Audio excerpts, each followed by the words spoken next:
Right, well, welcome everyone. I'm Jamie Standing. It's my great honour to be chairing this afternoon's session, and we have a very special session this afternoon. So thank you very much for coming. And I think we've got an excellent turnout. So why are we here? Well, hopefully we all know why we're here. We're here to celebrate Professor John Burland's 90th birthday, which was 2 weeks ago today, actually. It's a very special occasion for a very special person who's had a remarkable career and influenced many in a very positive way. Before I start, I need to run through some housekeeping. There's no fire drill planned, so if the fire alarm sounds, please make your way to the assembly point, which is out the front through the way that you came in via these doors with the green signs on them. And you can see we've got the programme for this afternoon up on the screen. Hopefully you can see that.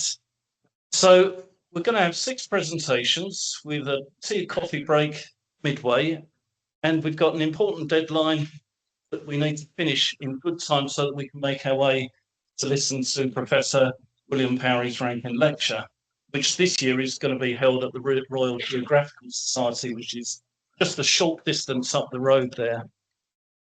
I want to spend just a couple of minutes explaining my interaction with John and to introduce and say something about the lineup of speakers that we have this afternoon. So for me, I first met Professor Burland when I came to Imperial to study for an MSc in soil mechanics in 1986, nearly 40 years ago then. So John was head of section and he taught me during that course. I returned again from industry in 1989 to start my PhD research, and John was my primary supervisor, along with Professor David Potts.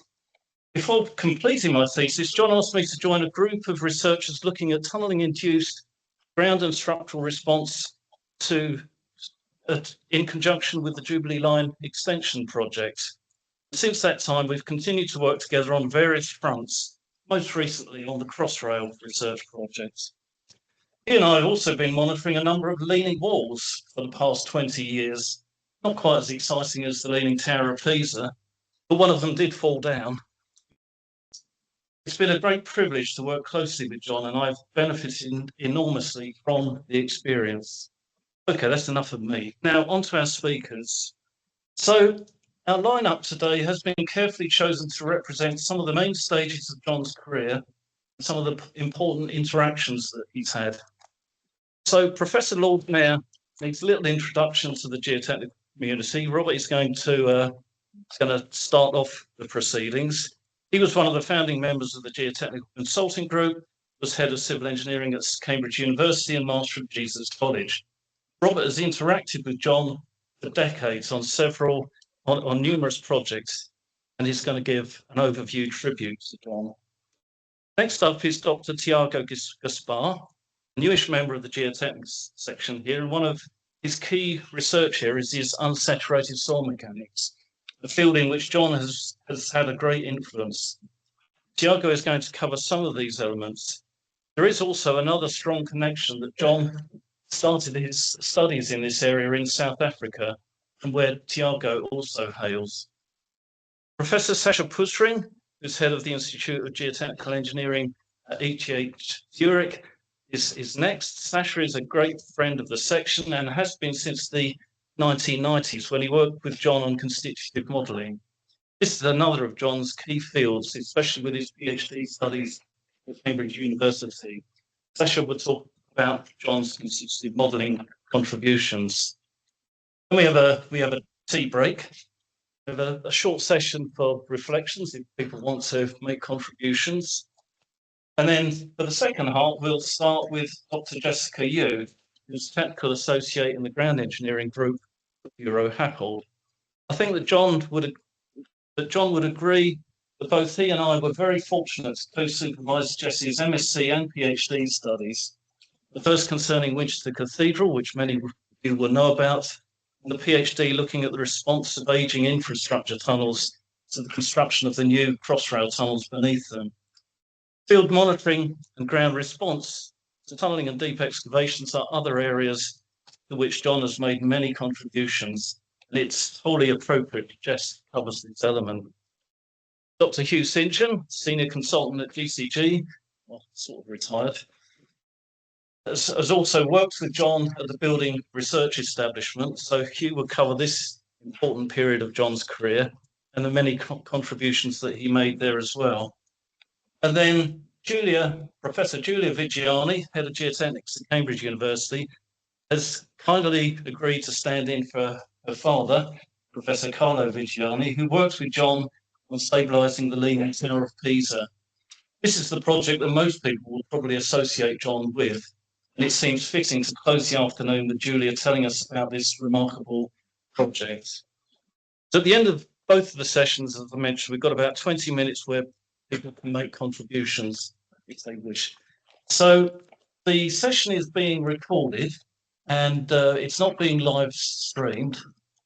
And we can go. So without further ado, I would like to ask Robert, please, if you come to give a tribute to John.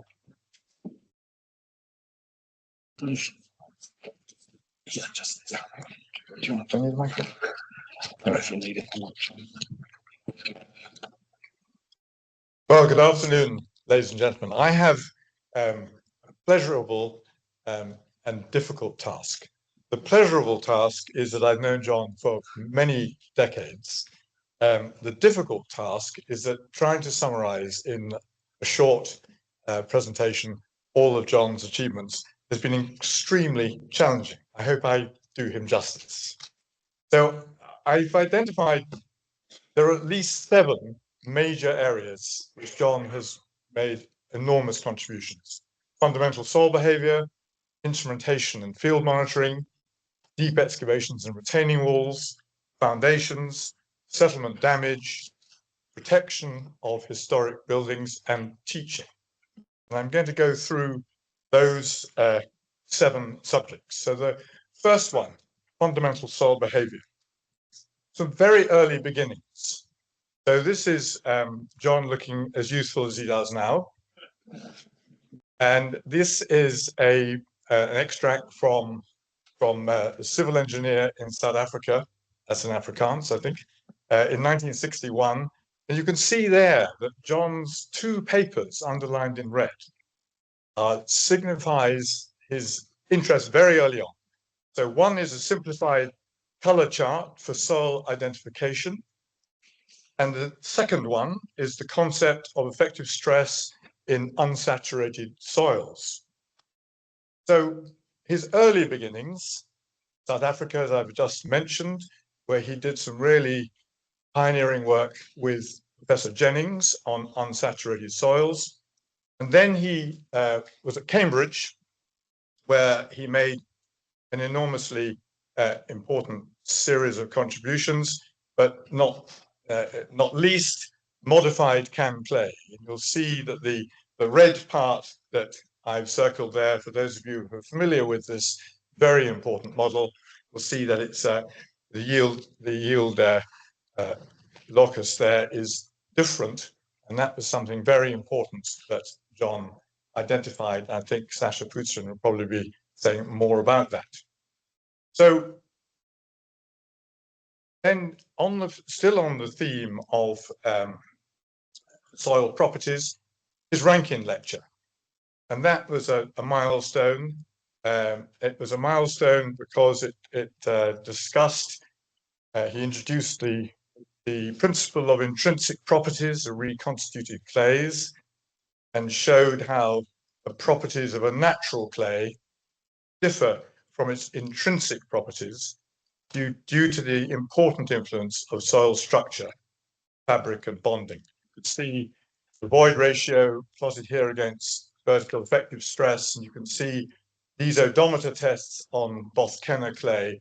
You can see the concept that John introduced so clearly and so importantly. Instrumentation and field monitoring, something that many of us will associate very much with John's career. So quite a long time ago, when he was at Building Research Establishment, he made some really important measurements on the Saxon brick pit in Oxford Clay, a very deep excavation where he, apart from many things, he introduced a precise borehole extensometer, which we nowadays take for granted, but it was at that time a pioneering piece of instrumentation, and it had a whole lot of new insights into how this Oxford Clay deep excavation behaved. It introduced all sorts of very important concepts. He was also using instrumentation in the laboratory. So along with Matthew Symes at Imperial College, at this point, John had moved to Imperial College, and he and Matthew used electro levels to be able to make very small and very accurate measurements during on triaxial test specimens. And that was very beautifully illustrated by John in his Lawrence-Byron lecture, Small is Beautiful, the stiffness of soils at small strains. And here is a view on the left of those electro-level strain gauges being used in a triaxial test. And that really led to a completely new understanding of the variation of stiffness with strain level. In other words, a very big difference in stiffness depending on the strain level. Deep excavations and retaining walls. So this is another part of John's early career when he was working with Arup, a 20-meter deep excavation. And again, more or less the first time, there were some very important measurements made of the movements of the diaphragm wall.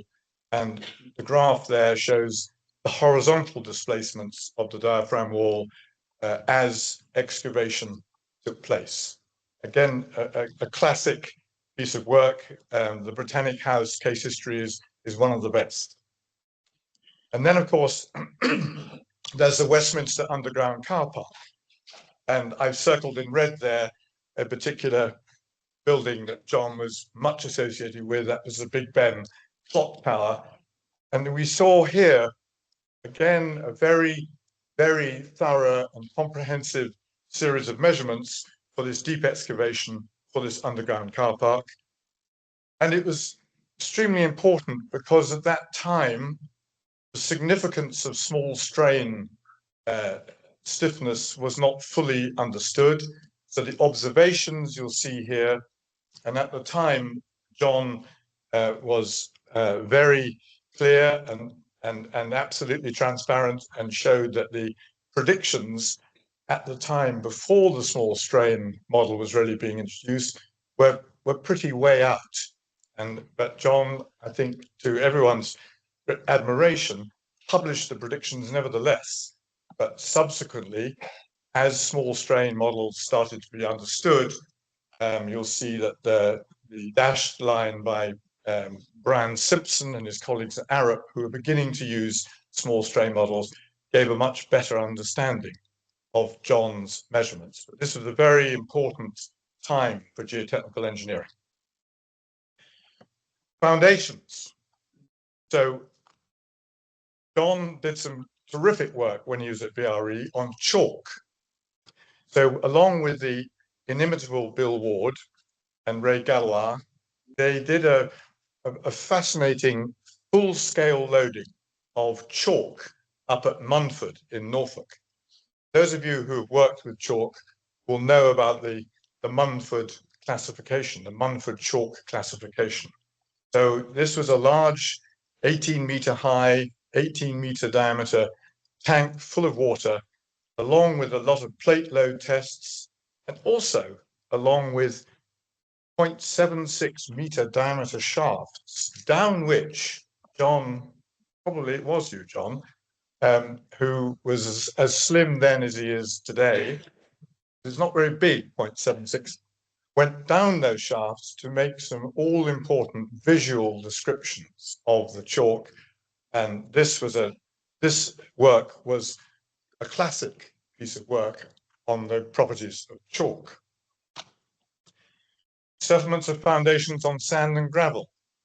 So one of John's students did a MSc dissertation, analyzed over 200 records of settlement of foundations, tanks, embankments on sands and gravels. And a very, very simple picture, a remarkably simple picture, emerged relating the settlement to the bearing pressure, to the breadth of the loaded area, and to the average SPT blow count. This work is used a lot in geotechnical engineering practice. John had a go too at looking at piles in a different way. And the beta method is very much attributed to him, an effective stress approach to the shaft friction for driven piles in soft clays. John put a lot of thought and effort into that in his usual meticulous way, assembling a lot of case histories and building up a very interesting and significant picture. Settlement reducing piles, or bending moment reducing piles with pile enhanced rafts, was a really excellent piece of work, which really stemmed from his work on the Queen Elizabeth Conference Centre, where piles, it was acknowledged, can be used not simply to take all of the load, but they can be used to either, they could be a conventional pile group, if you look at the graph there, right down at D, or they can be, the foundation can be a pure raft right up at A. So this is a plot of the settlement on the y-axis against the number of piles. And some very important concepts emerged from John's work, stemming from the Queen Elizabeth Conference Centre, and then further case histories. And this is all very nicely produced in the ICE Manual of Geotechnical Engineering, along with his co-authors, O'Brien and Chapman. But this Manual of Geotechnical Engineering is another of John's huge achievements in assembling so many useful geotechnical engineering concepts for the practitioners. Settlement damage. So he did some classic work with Peter Roth, who was working with him at that time, looking at how buildings crack, how they behave, and looking at a whole series of case histories to understand damage and building deformations. Seminal piece of work. And this got translated into some very important, useful graphs. I worked with John on this with great pleasure because we also applied this to tunneling and very simple concepts of deflection ratio on the y-axis against horizontal strain on the x-axis for different categories of damage. These are for masonry buildings. And then we go to protection of historic buildings. And these are undoubtedly two of John's favorite historic towers. These are two towers that probably dominated his dreams and his nightmares for quite a number of years. Big Ben on the left, and of course, Pisa on the right. And we'll be hearing more about Pisa from Giulia Viggiani. So John was very instrumental in organizing a major study when the Jubilee Line extension was constructed. And this culminated in a superb set of papers published by Syria, working with Finn Jardine, who was terrific in coordinating many of that work, and of course with Jamie Standing. And this picture here just gives you an indication of the huge number of buildings. So I had enormous pleasure in discussing with John every single one of these buildings, how they were performing when the Jubilee Line extension was being constructed. And there's a whole lifetime of interesting case histories packed into these papers, And really, John was the prime instigator of this very, very important research project. And in particular, we worked quite long and hard and had a number of nightmares ourselves on controlling the tilt of Big Ben with compensation grouting, where you can see on the right-hand side a shaft some distance away from Big Ben, and then horizontal tubes drilled about 50 or 60 meters right underneath the foundations of Big Ben, which you can see in the green shading. And this was, I think, a seminal piece of work in how to protect a building from, or rather a special building in this case, from tunneling settlement. This was the whole story encapsulated perhaps in one graph, where the tilt is on the y-axis and the time in years on the x-axis.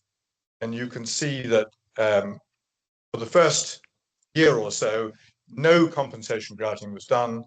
And then until the horizontal movement of the clock was about 15 millimeters. And then there was compensation grouting for the next 2 or 3 years, where the tilt or the horizontal movement of the tower was very well controlled.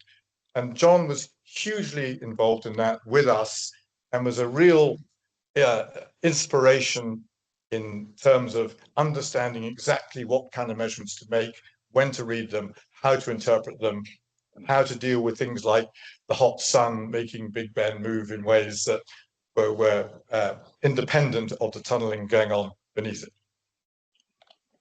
And finally, teaching. John's teaching was absolutely second to none. The teaching of soil mechanics, he wrote about that. He introduced the geotechnical triangle, which I hope many of you, if not all of you, are familiar with. So the combination of knowing the ground profile, idealizing the ground into an appropriate model, making the measurements, and then in between all of that, combining empiricism, case records, and, as John put it so well, well-winnowed experience. Well-winnowed experience is a phrase that I absolutely associate with John Burland. And in red are the attributes, the characteristics that John wrote about as being so important for that all-important habit of mind. Rigor, the ability to simplify and idealize, creativity, clarity of expression. And those 4 characteristics absolutely encapsulate John Burland. And I would say 2 words spring to mind when I think of John. The first is meticulous. So he's always been absolutely meticulous in everything he does, in every kind of field measurement, laboratory measurement, analysis. He is meticulous. And the second word is that his presentations are second to none. Clarity have been absolutely extraordinary. He's been a huge influence for all of us. And John, I'm sure I speak for everybody here in giving you all our very best wishes for the birthday celebrations.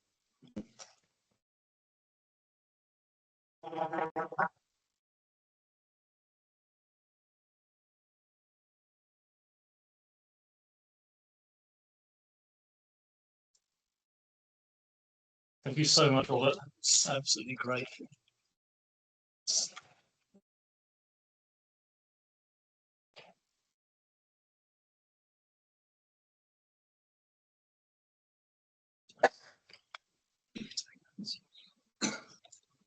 So Tiago, Thanks, Jamie. Right, so thanks everyone. Thank you so much for attending today. My name is Tiago Gaspar, and I'm an assistant professor here at Imperial College.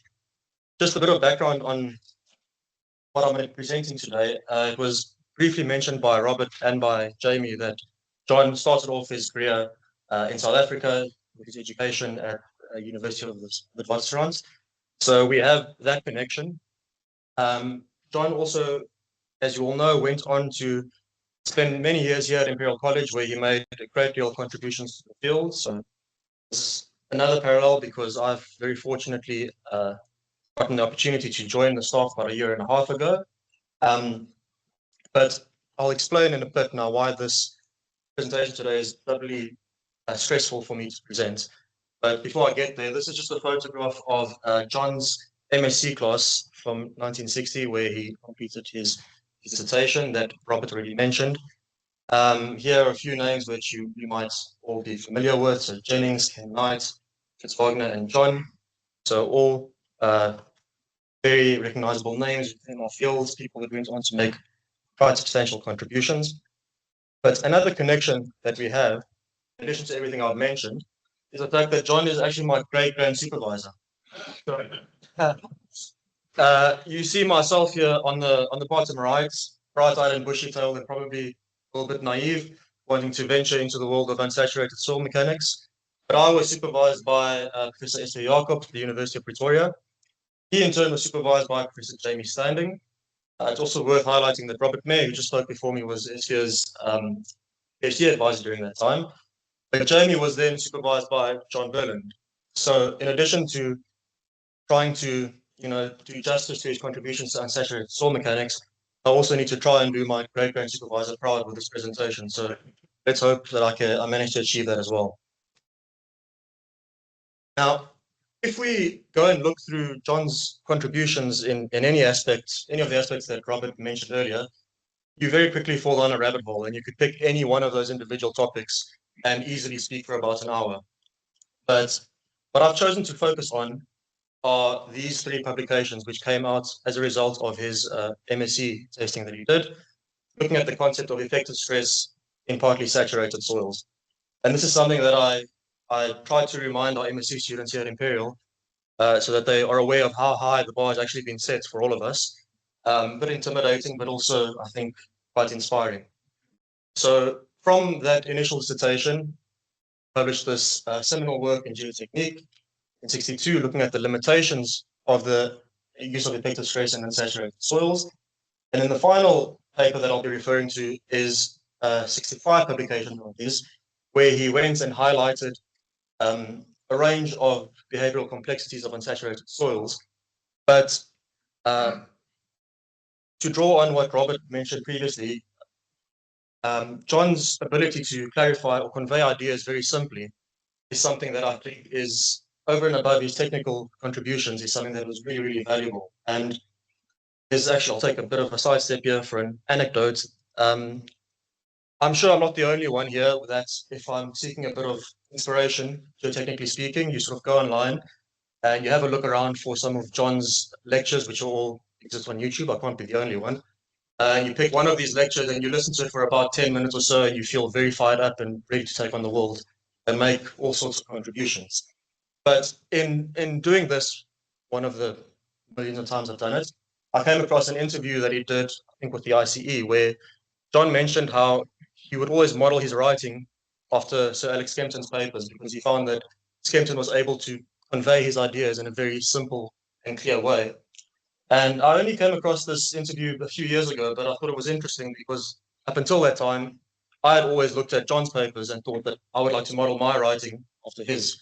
Because whenever I'd been looking into any particular topic, I would think I understood something, then I'd find a paper of John's and realize actually I didn't quite understand it at all. And his ability to convey these ideas in a simple way, I think is as important as his technical contributions to the field. So that is something that I'm going to try and focus on today. And in contrast to some of my fellow speakers today, my presentation might seem a bit simple, but that's the point, okay? To try and pay respect to that ability. So I'm starting off this talk with this quote that Burland put forth in his 65 publication, which highlighted that the effective stress principle is more than an acknowledgement that pore pressure has a fundamental influence on soil behavior, but it's based on the rigorous assumption that changes in pore pressure or some function of it are equivalent to changes in total pressure as far as the mechanical behavior of the soil is concerned. Now, these are only 2 sentences, but the weight that they carry is really quite substantial. And to try and illustrate some of this, I'm borrowing a few schematics from the 62 Geotechnical publication, starting off with a fully saturated soil. We can look at a relatively idealized assemblage of particles. And if we investigate this a little bit more closely, every one of these contact points will have interparticle forces that have a normal force component and a shear component. And if you were to take this element of soil and apply a total stress along the boundaries, it would have certain effects. So that increase in total stress would give rise to both an increase in this normal interparticle force and the shear interparticle force in the system. And if we then assume particles to be compressible, this results in a destabilizing effect and some slippage between particles, and we see a volume reduction. Okay? But because of this principle of effective stress, we can achieve exactly the same outcome by, instead of changing our total applied stress, we can reduce our pore pressure in the system. In this figure, we can see that pore pressure has been reduced because of the curved menisci around the corners, around boundaries. But in doing this, again, we end up with very much the same result. Now, if we were to take a step further and reduce the pore pressure even further and start to draw air into the system, eventually we end up with something that starts to deviate from this behavior. So in the case here on the far right, for an unsaturated soil, we no longer have this bulk water in the system. What we have are these liquid bridges between the particles. And the effect of these liquid bridges is to increase the normal components of the interparticle forces, but it has no effect on the shear components. As a result, it's not a destabilizing effect, it acts to stabilize the system. So at this point, something was amiss, so something needed to be explained. And now I'm borrowing from the 65 publication where he explained this, I think, in quite an eloquent way. So for his explanation, he mentioned the following. So if you have a system of particles, for a grain to be in equilibrium, the following frictional relationship must be held at every contact point. So the ratio of your average interparticle shear force to the average interparticle normal force must be less than or equal to some coefficient of friction, some limiting value. And this relationship, though very simple, does go quite a long way to explaining a lot of the complexities of unsaturated soils. So to highlight this, I'm going to be using this figure on the bottom left, which came from a set of results from John's MSc dissertation. These are relatively simple tests, one-dimensional compression tests on both saturated and unsaturated samples. So the first line here is an unsaturated sample that has been compressed under constant conditions, and a second sample which is soaked at a very low stress, brought quite close to saturation, and then compressed further, is highlighted with this green line. Now we could go along this unsaturated curve, that red line, and pick any one point there, and investigate what might happen if you were to wet the sample. And you could investigate what might happen if you were to wet it under a state of constant applied stress, or what might happen under a state of constant volume. And what I think is really quite great is that we can explain the observed behavior with this simple expression. So looking at the case of wetting under a constant applied load, we examine the system. Because we're starting off, in this case, sorry, I've looked at point O here, see on the graph. At this state where we have relatively high applied stresses, this ratio is quite close to its limiting value. We have the interparticle normal forces, which have a component from our externally applied stress, as well as our contact menisci. We also then have that shear component. Now, as we wet the system up, the component of that interparticle force due to the menisci disappears, and as a result, we get grain slippage and a reduction in volume in the system. So this is that wetting-induced collapse that people, is a sort of very common buzz term in unsaturated soils, this peculiarity in behavior. We can then also investigate what might happen if you were to try and impose a condition of constant volume during this process. So in that case, again, like I did before, weighting the system results in a reduction in this interparticle force. And in order to keep the volume constant, to prohibit that slippage, you need to reduce the shear components between these interparticle forces. And the only way that that can be done is by reducing the total applied stress. Okay? And again, this is what you observed. The horizontal turquoise line there, OB moving to the left. It's worth highlighting that this is exactly the opposite of what you might predict if you were to look at an effective stress approach. Now, this, you might be thinking to yourself, yes, Tiago, this is great, but this is for a sort of granular system. What happens when you add clay? John had us covered there as well. So in this case, rather than just having a series of salt or sand grains, we've now thrown in these clay packets into the mix. So for an unsaturated soil, we end up with these agglomerations of clay. And again, if we investigate interparticle forces, we will still have some normal components and some shear components that will be brought about by either viscous water or an applied total stress. So again, to illustrate what certain stress parts, I've got another plot in the bottom left for very simple one-dimensional odometer tests. And again, I've got a line here, which is highlighted in red, illustrating an unsaturated sample that has been compressed. And if we were to go and take any point along that line and wet the sample up, some sort of volume change would occur. And at the end of that wetting operation, to plot on this green line. Okay. Now, to explain exactly what is happening, we can revisit this exact same relationship and say that now we consider a case where we're wetting a soil sample up that is starting off under conditions of a very low applied total stress. So under those conditions, this ratio is very much less than the limiting equilibrium condition. During this process, as we wet the sample, as was the case in the previous slide, we reduce that interparticle force. Because we're sitting at quite a low applied stress, slippage is unlikely to occur. But what will occur is that each of those clay packets starts to take in water. And as a result, we get an increase in volume and the swelling behavior. Now, we can investigate as well what might happen if we do exactly the same thing for a sample that has a high total stress applied on it before wetting. Under that circumstance, this ratio of shear to normal interparticle stresses is slightly less than the limiting value. And during the wetting process, as we reduce the interparticle normal force, we get slippage and distortion of the grain packets and eventually resulting in a reduction in volume. And this simple analogy also can go a little bit further to explain why certain cases result in first collapse and then swell. And John goes on to explain in the paper how the extent to which each of these mechanisms might dominate is related to both, or to the quantity or the amount of clay in the system, to the initial suction value, and to the applied total stress in the system. But again, really quite a simple expression that was able to capture quite complex behavior. And if we then fast forward several decades, we see the constitutive models that were proposed that are still widely used today. I've listed just a few here, but you could go and investigate anything really that's been published on unsaturated soils.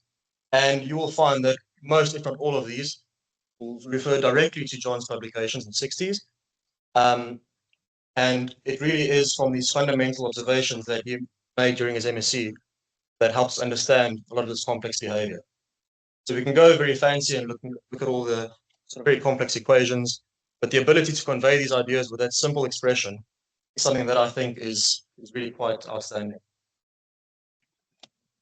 So this is just one aspect that I've spoken about, but John went on to make substantial contributions in the field through supervision. So Robert also touched on his ability to teach and to mentor. Here's a list of a few of those cases. And again, if you haven't looked at these theses, I encourage you to do so. You could sit, again, speaking for hours on any one of these topics. But what I've decided to do, just very quickly, is highlight one of them. So this is Andretti's PhD, which looked at the measurement of soil suction. So the rest of these PhDs address quite fundamental behavioral complexities of unsaturated soils. But what I quite like about this particular topic was how it contributed to measurement techniques, which is also something that I'm quite interested in. So to put this into context, I've got this Lord Kelvin quote that I'm sure most of you know, and know for a fact several of you have included in your own presentations. But I quite like it because it really does highlight the importance of being able to measure things properly. And if you look at this research that John, Andrew, and our technician in Imperial College Napoli had done, the development of this tensiometer really was quite a breakthrough, because prior to this point, the general consensus was that no direct measurements of suction could be made above a magnitude of 100 kilopascals. And what they showed through this research project was that they were able to develop tensiometers that could measure suctions approaching 2 megapascals. So it really was a massive contribution. And without this ability to measure soil suction, which we now know to be the fundamental phenomenon that controls unsaturated soil behavior, it might have taken us quite a bit of time to make the understanding that we actually did achieve. And to end my presentation today, I want to end on just one note. So I've said that he made these technical contributions. He was able to convey the ideas in a very simple and concise way. And in going and preparing this presentation, I went and looked at a bunch of publications. I looked through a lot of these PhD theses. I spoke to a lot of his former PhD students. They all had, as you can imagine, fantastic things to say. Some of them were here today as well. But one quote that I think stood out for me that sort of ties things together came from Andrew Ridley, where he highlighted how John Burland really was an incredible teacher of his. And again, highlighting his ability to convey complex principles, something that was really unique. And what I'd like to say is that for those of us not lucky enough to be supervised by him, because of his ability to write so clearly and to present these lectures in such an articulate way, I think we can all relate to the statements in that we've all learned, and he has been a teacher pretty much to all of us interested enough to read, to listen to his lectures. And I think I speak for everyone that we all agree with this statement, so that John really has been a fantastic teacher. So thank you.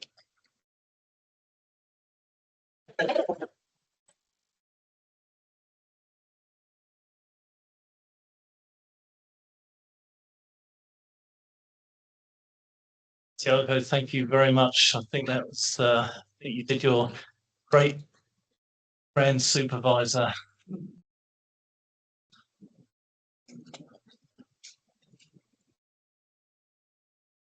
Okay, I'll now give you Sasha.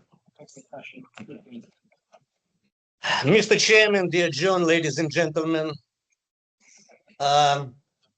it's been really a great honor to be here today. Some colleagues claim that I tend to worship John Burland, that I'm even obsessed with him because I had to get my own little leaning tower to stabilize. I don't know, maybe. I will try to control myself today. Let's see how it Jamie told me that I have to talk about modified chem clay and small strain stiffness, and also to bring my personal experiences, and all has to be squeezed in 20 minutes. It's difficult, but even if she gave me only 1 minute, I would still be happy to do that, because all that I would have to say is that John gave us an elephant and taught us that shape and size matter. And then in the remaining 19 minutes, I'm just going to tell you some anecdotes from it.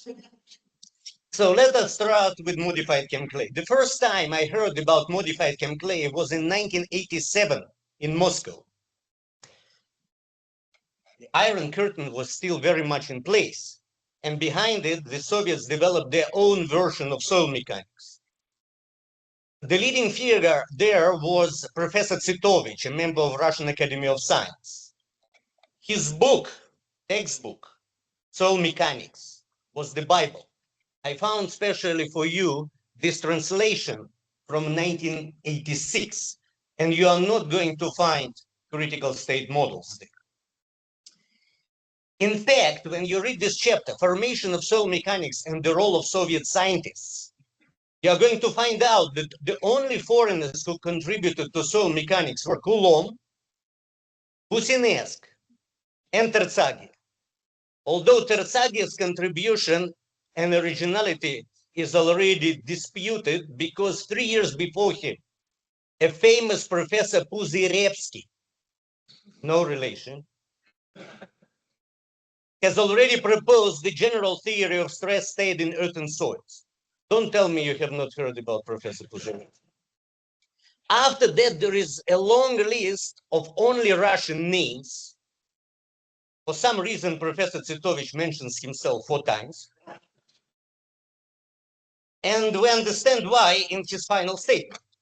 He writes, finally, it should be mentioned that fundamentals of soil mechanics as a new branch of science were first formulated and published in the USSR by himself, of course.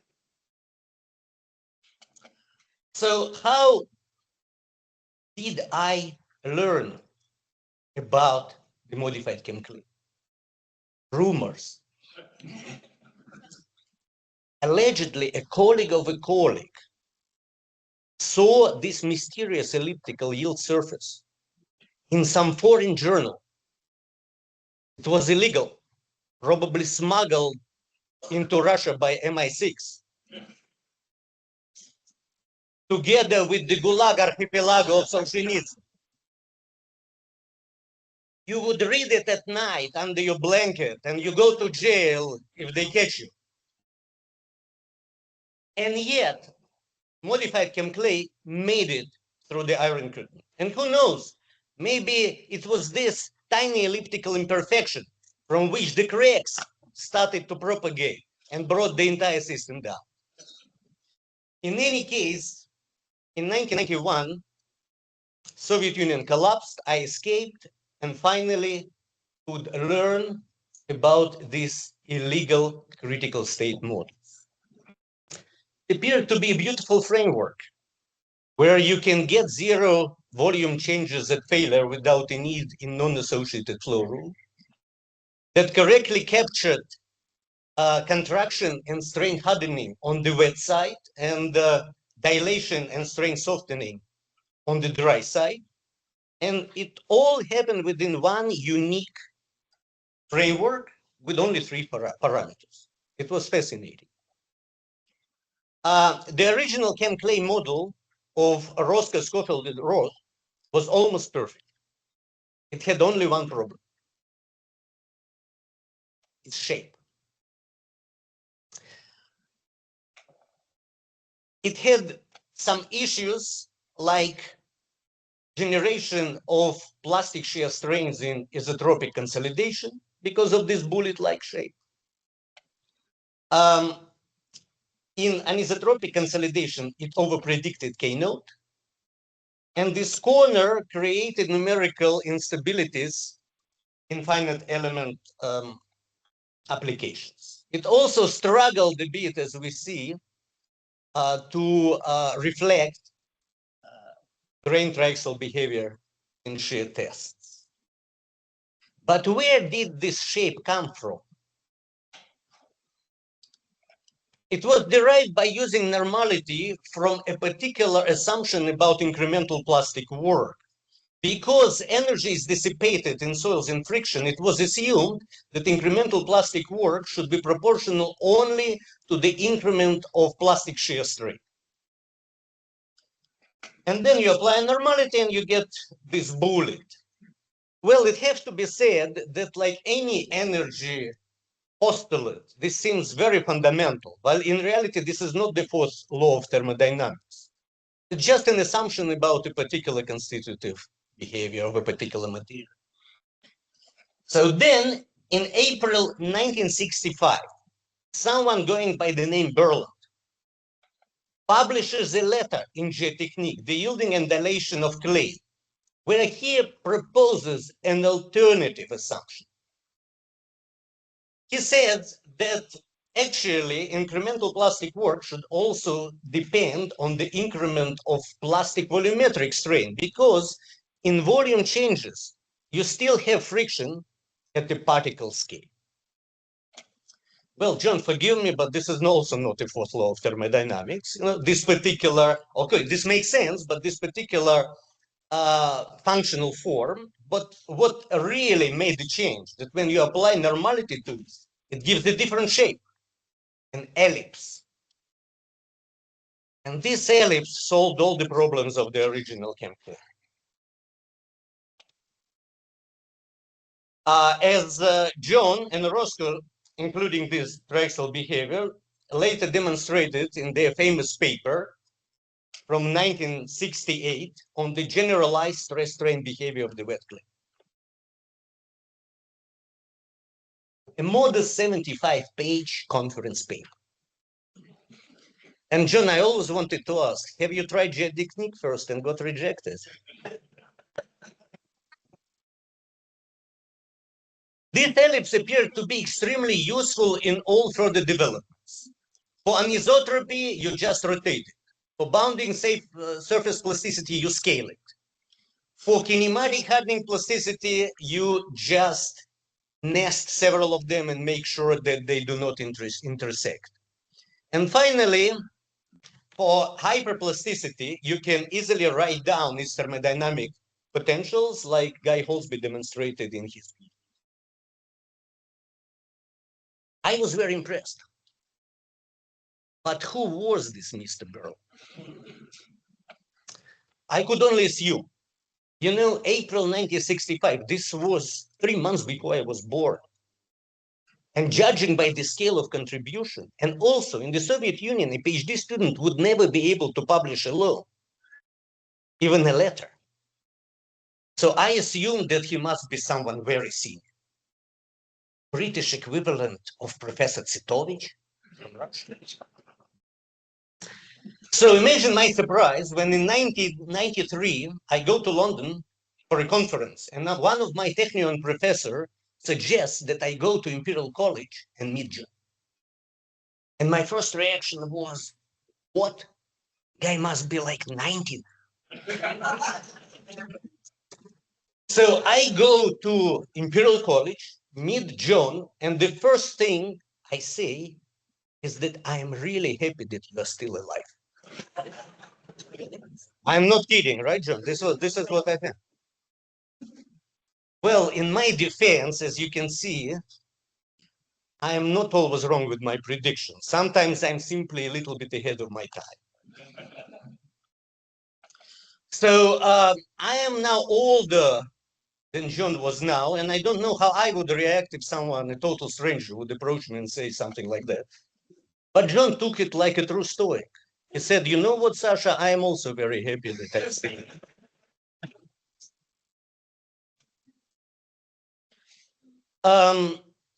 1 year later, I came to Imperial as a visiting PhD student to work with John. But for the first months, I couldn't meet him. At that time, even his wife could not compete with the leading star of Pisa. So I was slowly getting desperate, but then we met, and that's when I really got desperate. Because he wanted me to work on the constitutive modeling of the small strain steels. So in his 9th Lauretis Buro Memorial Lecture, Small is Beautiful, the stiffness of soils in small strains, John discusses 2 early projects. Robert mentioned them already. I will quickly go through. So in 1961, it was an excavation in London clay, 20 meter deep, for Britannic House in London. And in 1966, it was a large-scale loading test in weathered chalk for a nuclear accelerator in Munford North. These 2 projects had 2 things in common, which were rather surprising.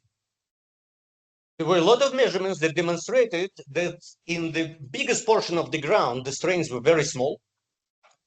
And second, that the stiffness was much higher. The stiffness, which was back calculated from observed displacements and plate tests, was much higher than the stiffness obtained from very precise triaxial tests. This mystery was resolved in 1980s when John and Symes introduced a new displacement transducer and started measuring strains locally on the sample inside the triaxial cell. And it quickly transpired that the stiffness at small strains was very high and highly nonlinear. And this opened the entire new area of research. Imperial College played a leading role with the pioneering work of Richard Jardine, Peter Vaughan, and David Potts. But then there were also significant contributions by John's friends, Michele Yemlakowski from Torino, Fumio Totsuoka from Tokyo, and many others. There was one more old mystery resolved, and this is static versus dynamic stiffness. It appeared that soil does not have two different stiffnesses. It's the same stiffness. You just need to measure it properly. So now the challenge was to actually model this highly nonlinear behavior to introduce it into finite element programs to solve boundary value problems. So when John proposed that I work on that, I was initially really happy because this was the hottest topic at that time. But then I went to the library and I found out that actually there were already several models which were proposed and used by some very senior people. I asked John what's wrong with them. And John said, it's the shape. It appeared that secant stiffness drops very fast in soils and very slow in rocks. And John said that he thinks that there is still a room or a need for a simple function with meaningful physical parameters that can capture this behavior over a large range of strains. He also said that he had an academic visitor from Japan just before me who spent his entire year with John trying to find this function, but it didn't really work. So it was now my turn to waste 1 year of my life. I went back home to Elsewhere in Boringwood, almost in tears, planning to buy a return ticket to Israel next morning. Instead, at night, in my dream, I saw this function, a logarithmic function, which did everything John wanted it to. So a couple of days later, I meet him in the corridor and I say, John, I got it. And John first says, okay, you can make an appointment with my secretary, Sue, who's here, sometime next year. But then he probably sees something in my eyes. So we go straight into his office and I show him the function, what it can do. And John stays silent for a second. Then he says, you know, it's beautiful and it reminds me of my work on modified chemistry. Now it's my time to stay silent because I forgot how to breathe.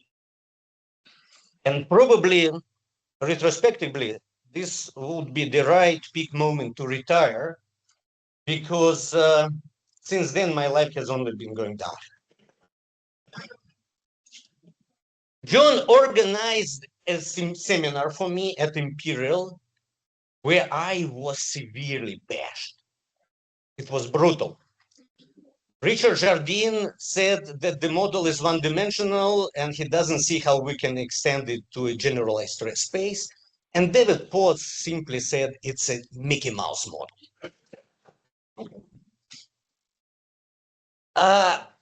To be completely honest, this was not entirely unprovoked because with the arrogance of youth, I arranged a little competition between the existing curves. And you can guess which curve came on top, right? Devastated after all this bashing, I go back to my office and then on my desk, I find this handwritten note. John, where he congratulates me on my talk, and in particular, on the calm and thoughtful way I handled the questioning of our young bucks. Believe it or not, I still keep this note. Last week, when I was preparing for this presentation, I found it mixed in with some old letters of my former girlfriends, which I have been hiding from my wife.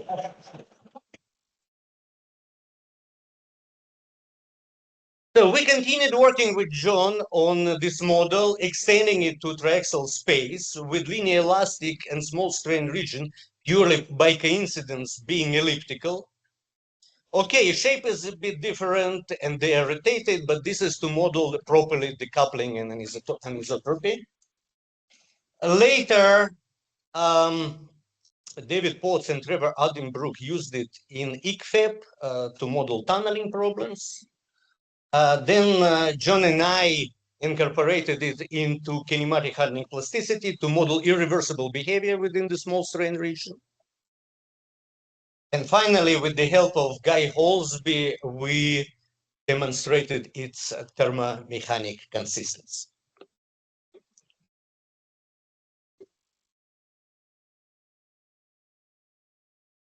But these were not our last ellipses. In 2011, John came to Zurich and asked me to help him and Jamie to explain ground displacement caused by tunnel ovalization in undrained anisotropic soil. This resulted in some analytical solutions in the paper in Geotechnical, which gave us this Geotechnical Research Medal in 2013. It's a nice medal. The shape can be a bit modified. And John always stood by my side in health and in sickness. He visited me when I was trying to survive, first in Haifa and then in Atlanta. And I will never forget that gray, rainy winter evening in Zurich in December, when he especially flew in to help me to save Geotechnical from some brilliant decisions by IC Publishing. And it was his idea to mobilize Robert Mair to lead this rescue mission. But this we will keep for the next Burland Symposium. Please allow me to finish with one last memory. So it's winter evening, 1995 at Imperial. Kieran Dean and Andrew Ridley and I were working in our office. Suddenly, Kieran looks up and says, "You know what? Professor Burland makes an impression of this outstanding researcher and scientist. Devoted family man. Very nice and decent person. And the most annoying thing, this is exactly what he is." So it's not just me, John, it's a cult. And from all your disciples, dear John, thank you very much for everything. And happy birthday.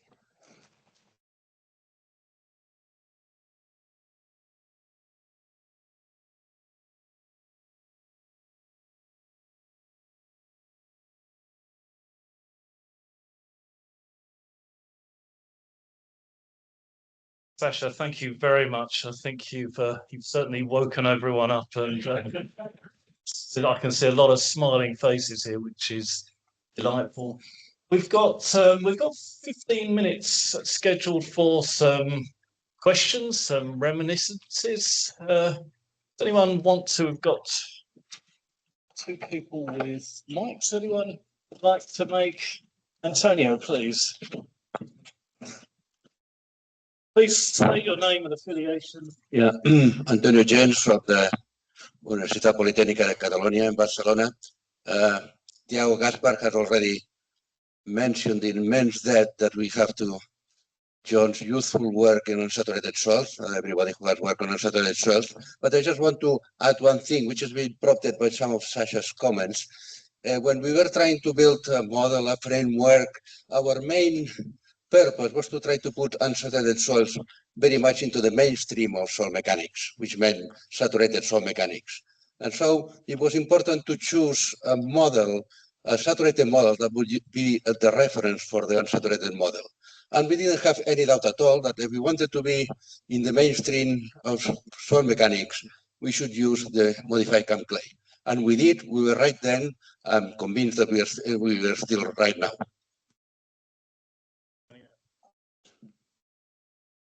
Anyone else want to make a contribution or recollection?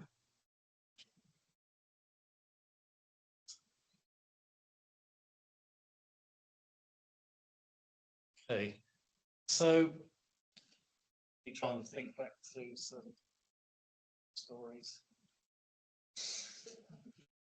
I mean, I remember very much when John was working on. Oh, please. Julia, thank you. I just wanted to say, I spent some time at Imperial College too, and at one point working on the Jubilee Line extension at the time. And at one point I was invited to give a seminar, and I didn't want the seminar to be about the Jubilee Line extension because it didn't make any sense. So I wanted to talk about my small strain type of work. And then at one point I wanted to frame it in the framework of elastoplasticity, and I got all tangled into something I couldn't understand. And I asked Trevor Addenbrock, can you help me on this? And he says, oh, it's difficult. And then I asked somebody else, and difficult. And then I went past John's office, and he was at his desk. I walked in, and I said, John, can I ask you something? He says, oh, well, if it's for Elizabeth House tomorrow. I says, no, nothing to do with Jubilee and Exige. I just want to know something about elastoplasticity. And he says, yeah. We sat down, and for the following 1 hour and a half, he explained to me loads of things around modified CAM clay. And I came out of that office so much wiser and so happy. And I think that this was, I was a young postdoc. He was already the very important Professor Burland, and he spared more than 1 hour of his time to explain to me things. And I will always be grateful for that. And as many have said, the clarity, the ease with which he would master things that up to 10 minutes before had been very complicated and very muddled in my mind. So thank you, John, for being like this. Yeah, I have very similar recollections from being on the MSc and struggling with more circle strain formulations, and John coming as Professor John Burland coming and sitting next to me and drawing figures to explain the concepts of strain circles. Yeah, thank you again, John. Please, Chris. Chris Menkiti, GCG. Prof. Burland was also my co-supervisor, but I don't want to talk about his technical contributions. I want to expand on something that Sasha touched upon, which is when I was chairman of the BGA, the ICE had decided that Geotechnical was not profitable and the magazine was going to be cancelled. At that time, the economy was not doing well. Money was very difficult. I'm sure some spreadsheet calculations had shown that Geotechnical was not profitable. So there was a decision to cancel Geotechnical.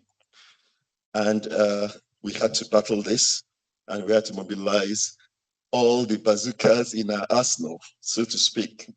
So Prof. Burland was mobilized, which is why he flew over to speak to Sasha and to get a coalition of eminent people who would be taken seriously by the establishment to explain that the history and importance of geotechnique, not just in the UK, but centrally in the profession of geotechnical engineering.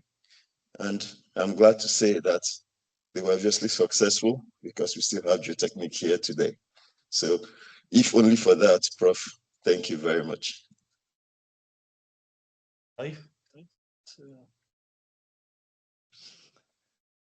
Thank you. David Toll from Durham University. Again, some recollections of John's supervision. In fact, John wasn't my supervisor initially, although he did interview me for a research assistant position here at Imperial, and fortunately employed me. But John took over the supervision of my PhD right at the end, when David Height moved on to GCG. And John was extremely helpful, brought very good ideas from his early days in South Africa into how I interpreted my data, which was great. But then what was rather interesting, and I don't think it could happen now, John then turned up as the internal examiner for my PhD. And I can tell you now that all the challenging questions were asked by John Burland. Thank you very much, John, for challenging me then and since as well.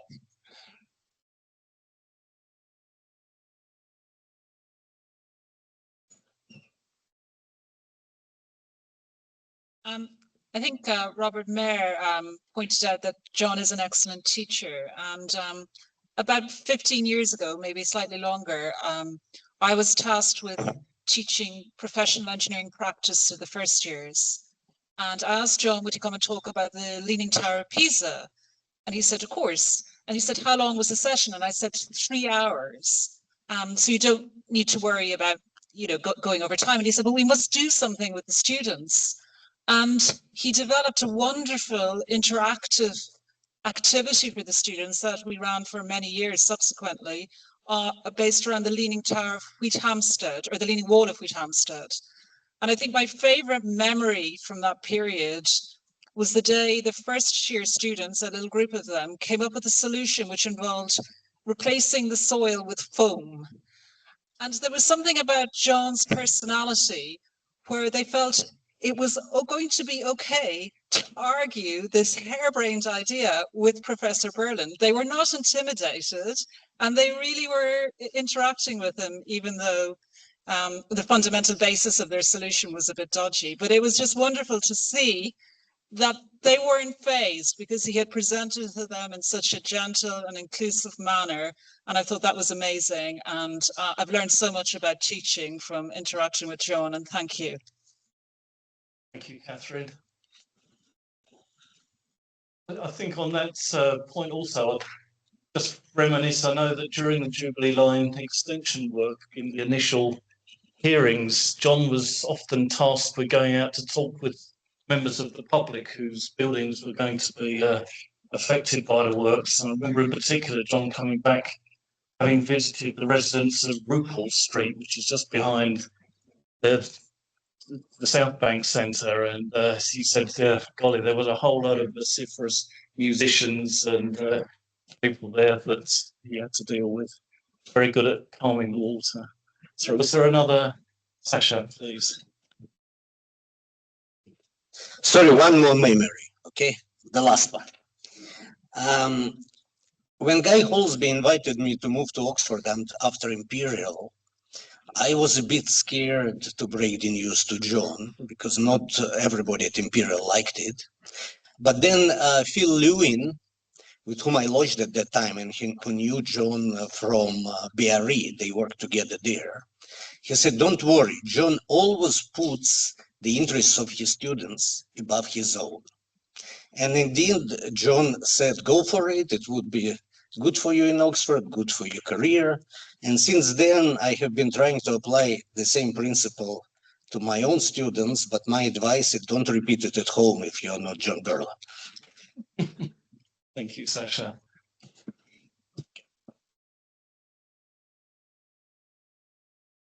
Thank you. Michael de Freitas, a former member of staff here. I was not supervised by John, but I asked him to do something even bigger, I think. Because in 1996, I came across and asked whether he would like to take under his wing one group of rather lost engineering geologists who were then in the Royal School of Mines and bring them into geotechnics in civils. And he did. Won a hell of a gamble. But I think it paid off very much because for many years, this department, in the cohort of the geotechnical colleagues who were here, made a very considerable contribution to geotechnics in the UK, industrial geotechnics in the UK. One of the things I would like to raise that people haven't mentioned is that John very quietly extended his understanding, his hand of welcome across to many other disciplines. And we geologists have got a great deal to thank him for that. There were many geologists who came into the industry thanks to that sort of interaction at an early stage. So John has quietly done a huge amount which hasn't been recorded in any sort of formal way at all. But I think if you were to go across to the geotechnical community, the geological community, and ask who knows John Burland and what about him, you'd have a very considerable and very warm welcome. So John, you are to be congratulated on that. It was a magnificent action. Thank you. Mike. Washington, please.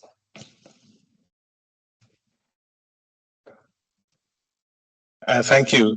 So my name is Washington Yoto Cheng. I'm the current head of the Department of Civil and Environmental Engineering. So I first met John in October of 1997 when I was a young, dashing lecturer, just joined. And as you do, when you join a department like ours, which is very big, it's complex, lots of people, you're always nervous. And I have to say that I found John to be very supportive, very helpful. And over the years, we developed that kind of working relationships where I would seek John's wise counsel, particularly when I became head of department. So as far as colleagues go, John is a consummate academic, but also an engineer par excellence. But much more importantly, a very, very, very nice person. So to me and to our students and so on, I would describe John simply as a legend and to thank him most sincerely for his continuing contributions to our department and the community at large. So a really, really happy birthday from me on behalf of our department. Thank you. Thank you very much, Washington. Okay, I think actually we're spot on time actually. We can go and have a cup of tea and a coffee and we can meet old friends and acquaintances and have a bit of a chat. But please be back here by 3:10 at the latest. Thank you.